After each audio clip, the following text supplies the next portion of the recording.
మంగళగిరి నియోజకవర్గంలో విద్యా ఐటీ శాఖ మంత్రి నారా లోకేష్ పర్యటన. దుగ్గిరాల మండలం కండంరాజు కొండూరు గ్రామంలో శ్రీ మహంకాళి అమ్మవారిని నారా లోకేష్ దర్శించుకున్నారు.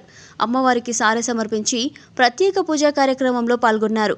ఆలయ అర్చకులు అమ్మవారి తీర్థప్రసాదాలు చిత్రపటాన్ని అందించారు. వేద పండితులు ఆశీర్వచనాలు అందజేశారు. అనంతరం మహంకాళి అమ్మవారికి నూతనంగా నిర్మిస్తున్న దేవాలయాన్ని పరిశీలించి పనులు జరుగుతున్న తీరు గురించి ధర్మకర్తలను, అధికారులను అడిగి తెలుసుకున్నారు. రాష్ట్ర వ్యాప్తంగా వివిధ జిల్లాల నుండి శ్రీ మహంకాళి అమ్మవారిని దర్శించుకోవడానికి పెద్ద ఎత్తున ప్రజలు వస్తున్న నేపథ్యంలో ఆలయ అభివృద్ధిపై ప్రత్యేక దృష్టి పెట్టాలని లోకేష్ నిర్ణయించుకున్నారు.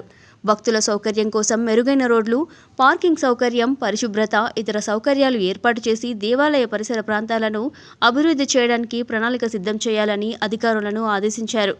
ఆ తర్వాత చుట్టుపక్కల గ్రామాల నుండి తనని కలవడానికి వచ్చిన ప్రజలను కలిసి వారి నుండి వినతులు స్వీకరించారు. అందరినీ ఆప్యాయంగా పలకరించి ఫోటోలు దిగారు.